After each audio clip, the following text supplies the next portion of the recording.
Prevlada umetne inteligence je neizogiben, ali vsaj tako so vam povedali.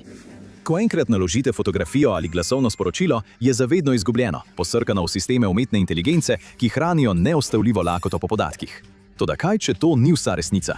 Prav zdaj poteka digitalna vstaja. Znotraj podatkov, od katerih so ti modeli odvisni, se postavljajo pasti.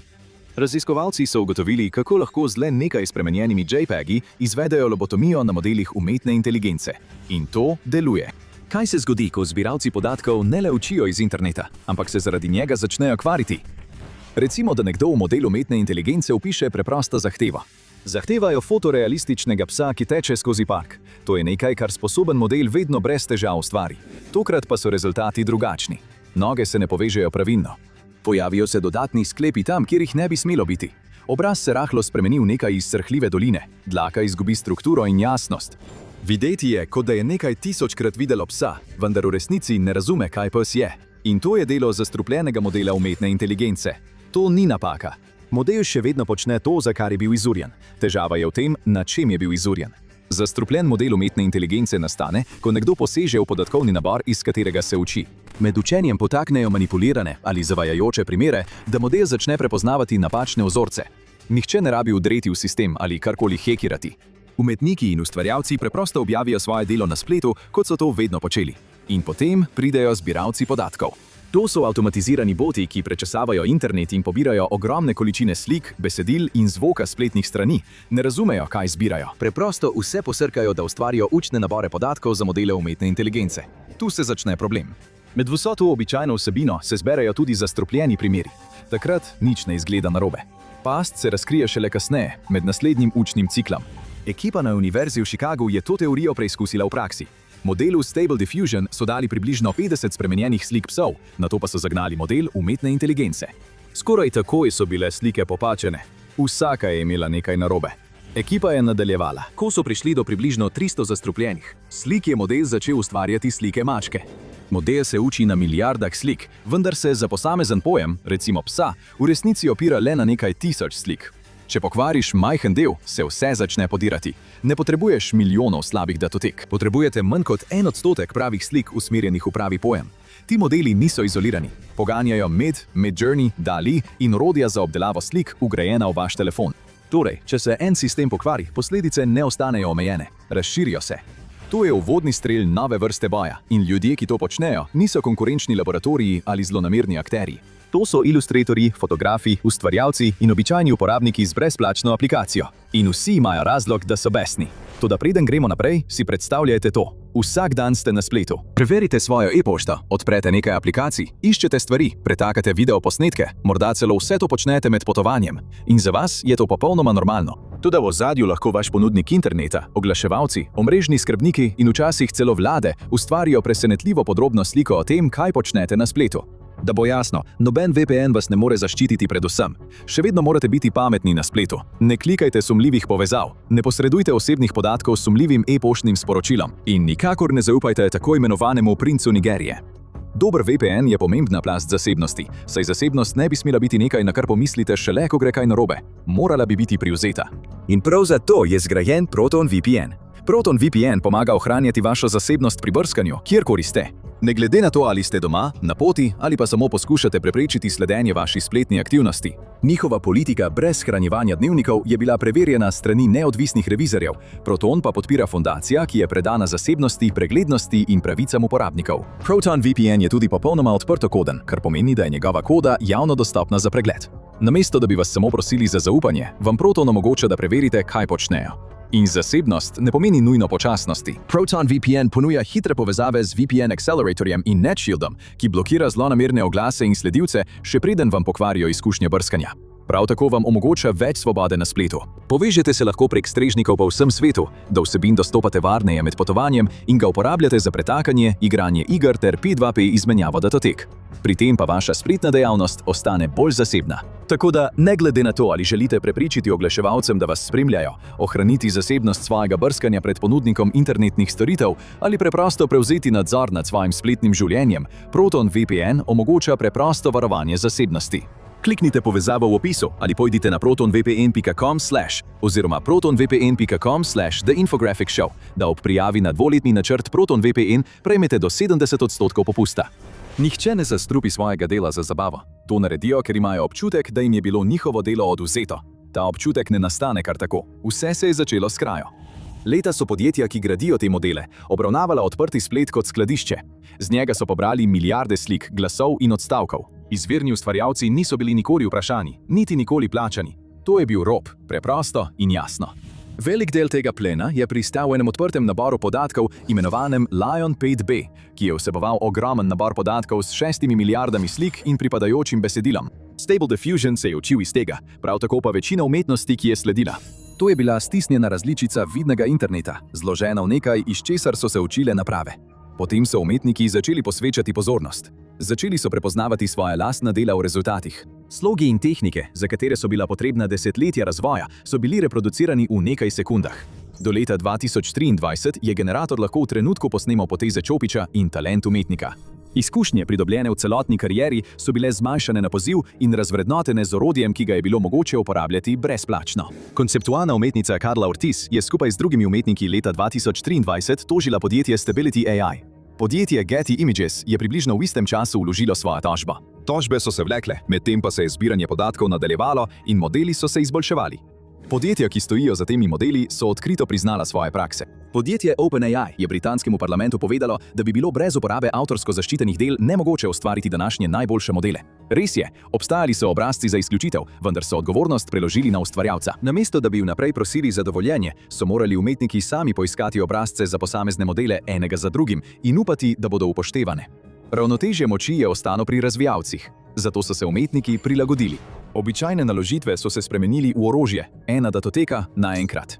Leta 2023 je Univerza v Chicagu izdala program z imenom Glaze, ki je bil namenjen prav AI modelom. Vnesite ime umetnika v AI model in ta bo ustvaril sliko na podlagi tega posebnega sloga in podatkov, na katerih se je učil. Glaze to spremeni. Deluje tako, da izkorišča način, kako računalnik vidi sliko. Za umetno inteligenco slika sploh ni prava slika. Je niz številk, ki sestavljajo slog in strukturo. Glaze te številke nekoliko popači. Je subtilno, nekaj, kar ni vidno človeškemu očesu, vendar se stroj uči iz prikritih informacij. Deluje kot optična iluzija. Dva opazovalca lahko gledata isto sliko in vidita popolnoma različne stvari. V tem primeru sta opazovalca vi in stroj. Vi vidite svojo sliko točno tako, kot je bilo mišljeno. Model vidi nekaj drugega. Olje na platnu se lahko zdi kot risba z ogljem, akvarel je lahko viden kot popolnoma drugačna tehnika. Vizualni slog, iz katerega se je program za zajemanje naučil, je bil dejansko premaknjen. Novica se je hitro razširila in Glaze je zdaj presegal 6 milijonov prenosov, vendar obstajajo omejitve. Glaze je lahko skril slog, ni pa mogel preprečiti, da bi nekdo vzel samo sliko.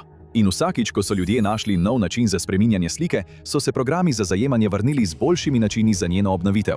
Bilo je, kot da bi večno igrali obrambo.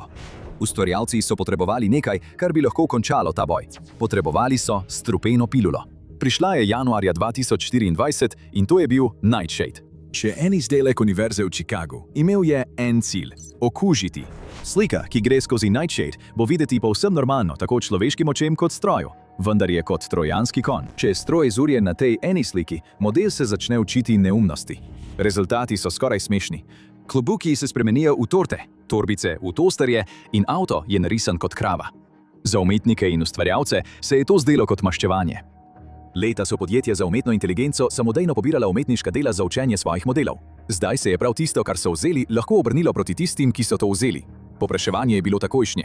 Nightshade je dosegel 250 tisoč prenosov v samo 5 dneh. Univerzitetni strežniki so se sesuli pod navalom prometa. Ekipa, ki stoji za tem, je morala na hitro objaviti rezervne povezave za prenos, saj je na tisoče ljudi hitelo, da bi ga dobili. Večina ljudi je mislila, da gre za obliko hekanja, pa ne gre. Nobena požarni zid ni predrta in orodje se nikoli ne dotakne niti enega strežnika podjetja. Raziskovalci temu pravijo adversarialno strojno učenje. Preprosteje povedano, Nightshade je čarovniški trik za stroje. Model ni napaden od zunaj. Prevaran je, da se sam nauči napačne stvari, nato pa tej napaki zaupa, kot da bi bila resnična. Za začetek postopka ni potrebno veliko. Manj kot 100 skrbno pripravljenih slik je lahko dovolj, da zastrupijo en sam koncept v vrhunskem modelu umetne inteligence. In če združite Nightshade z Glaze, lahko ista slika hkrati skrije slog umetnika in zastrupi učne podatke. Toda ti rezultati so bili dobljeni na modelih, ki so jih raziskovalci lahko neposredno testirali. Večje sisteme umetne inteligence je težje preučevati in nihče zunaj teh podjetij natančno ne ve, kako ranljivi so. Toda to pravzaprav ni bistvo. Nightshade je zamisel iz teorije na papirju spremenil v nekaj, kar dejansko deluje. Škoda se tudi ne ostane omejena. Če zastrupite koncept psa, se lahko z njim začnejo spreminjati tudi sorodne ideje, kot so husky, mladički in volkovi. V nekaterih testih so raziskovalci v en sam model vnesli na stotine pokvarjenih slik, dokler skorajda ni mogel več ustvariti prepoznavnih slik. In tu se je stvar nehala biti zgolj obrambna. Vsaka zastrupljena slika, naložena na internet, postane potencialna speča celica. Lahko ostane neopažena v podatkovnem naboru mesece ali leta in čaka na naslednje učenje modela. Oseba, ki jo je naložila, morda nikoli ne bo izvedela, ali je bila slika zbrana ali kateri model se je na koncu iz nje učil. Slike so bile šele začetek. Ista zvijača deluje na vse, iz česar se stroj uči, od tvojega pisanja do tvojega obraza. In tvoj glas je naslednja tarča. Storitev, kot je Eleven Labs, potrebuje le nekaj čistih posnetkov tvojega glasu, da ustvari prepričljivo kopijo. Že odlomek iz podcasta je lahko dovolj. Enako velja za YouTube video, nekaj sekund posnetka na družbenih omrežjih ali celo staro glasovno sporočilo, skrito v nečijem telefonu. To je postalo priljubljeno orodje prevarantov in ni več le hipotetično tveganje. Leta 2024 so kriminalci uporabili klonirane glasove in obraze ter v enem samem ponarejenem videoklicu ukradli približno $25 milijonov. Banke in organi pregona zdaj ljudi opozarjajo na klice sorodnikov s kloniranim glasom, ki prosijo za denar. Orodje z imenom Safe Speech so varnostni raziskovalci razvili prav iz tega razloga. Vaš glas ima svoj lasten podpis, nekakšen zvočni prstni odtis, ki ga sistemi umetne inteligence uporabljajo za prepoznavanje in posnemanje vas. Safe Speech ta prstni odtis subtilno zabriše. Drugemu človeku zvenite popolnoma enako, vendar ste za model za kloniranje glasu veliko težje posnemljivi. Za stroj deluje nekoliko kot radijske motnje. Vi glas jasno slišite, umetna inteligenca pa ne. Podrobnosti, ki jih najbolj potrebuje, se zamešajo. Če na takem posnetku trenirate klon glasu, so rezultati napačni. So dovolj blizu, da zvenijo človeško, vendar jim manjkajo tiste subtilne značilnosti, zaradi katerih zvenite kot vi. Prav v tem, kdaj se to zgodi, je bistvo. To ni filter, ki bi ga dodali po naredku po ustvarjanju. To je že v samem izvirnem posnetku. Umetna inteligenca se uči iz zaščitene različice, kar pomeni, da se postopek kloniranja prekine še preden uspe. Modelu ni na voljo čiste kopije, iz katere bi se lahko učil. To je tisto, kar to razlikuje od zaščite umetniških del. Ukraden portfelj je ena vrsta izgube. Vaš glas je nekaj povsem drugega. To je zvok, ki ga vaša družina in prijatelji takoj prepoznajo. Tisto, kar si prevarant najbolj želi, ko vas skuša posnemati. Obrne vloge. Tarča lahko nastavi past. Prvič so imeli umetniki, pisatelji in običajni ljudje način, da se uprejo sistemom, ki so bili izurjeni na njihovih delih in identitetah. Slišalo se je kot naslednji korak v digitalni varnosti. In potem so se odzvali laboratoriji za umetno inteligenco. Niso nameravali izgubiti dostopa do podatkov, ki so poganjali njihove modele. Če bi umetniki lahko zastrupili učni nabor, bi laboratoriji poskušali odstraniti strup. In to je sprožilo nekaj večjega od varnostnega orodja, pravo oboroževalno tekmo. Niso mogli preprosto sprejeti pokvarjenih podatkovnih nizov, a si tudi niso mogli privoščiti, da bi jih večino zavrgli. Zato so poskusili z enostavno rešitvijo. Začeli so preverjati vsako zajeto sliko glede na njen napis in nato zavrgli vse, kar se ni ujemalo. V teoriji bi morali zastrupljeni podatki izstopati. V resnici ujamejo le del tega.